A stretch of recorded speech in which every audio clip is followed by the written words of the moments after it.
Thank you, Chairman Brown, for holding this hearing today. I appreciate the opportunity to discuss the range of instruments that government can utilize to effect change or maintain the status quo in the energy marketplace. I've stated over and over in this hearing room in my first 100 days that I am here to effect change, and for reasons that range from establishing U.S. marketplace leadership in the booming global clean energy market to protecting consumers and domestic industries from energy price shocks to protecting our children from the severe impacts of a rapidly changing climate. The status quo in energy is simply unsustainable.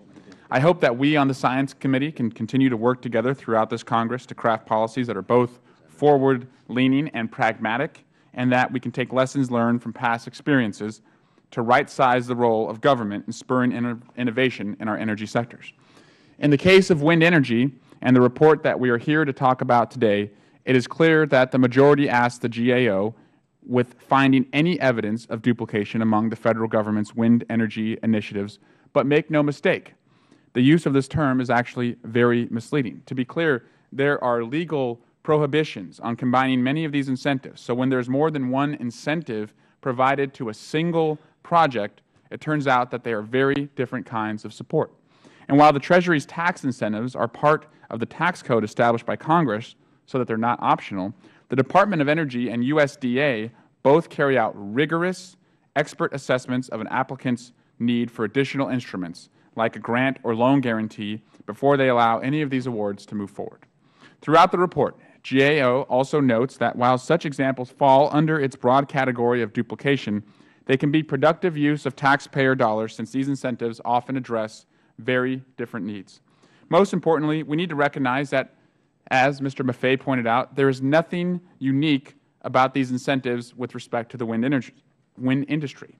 Over several decades, or a century, in fact, the case of oil and coal, the Federal Government has provided hundreds of billions of dollars in support of fossil fuels and nuclear development. Just to give you a few examples, the current shale gas boom would not have been possible without tax credits and government R&D investment. And nuclear energy projects are eligible to combine production tax credits, loan guarantees, liability insurance, and other incentives. So, Mr. Chair, if we are holding this hearing today on just wind incentives, I hope that in the future we will look at duplications in oil and gas, or that we would look at duplications that exist in nuclear energy. And my constituents are certainly subsidizing what looks like will be an $8.3 billion loan guarantee for a nuclear power plant in Georgia. And while this does not directly assist my constituents, I think they understand that these subsidies and incentives are a part of a larger, all-of-the-above energy approach that our country has taken. So I'm all for eliminating duplications in our tax incentives, but this feels isolated and, unfortunately, very politically motivated. The taxpayers want lower-cost, reliable energy with few, if any, harmful environmental impacts, and they increasingly demand more control and more choices in the fuels and technologies they use. Until our policies start to use and address the numerous market failures that new concepts face and reevaluate them on a regular basis, we will not lay groundwork for a truly competitive energy marketplace in the United States.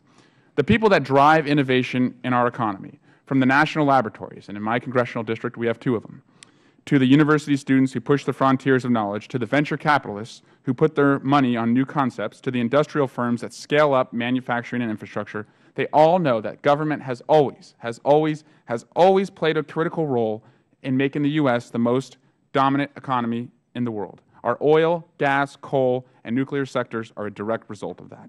So I have always supported an all-of-the-above approach when it comes to where we receive our energy sources, and I also think we should approach and take the standard that when it comes to our incentives and how we create new energy jobs and how we provide energy, as long as they are winners, we should still continue to support an all-of-the-above approach.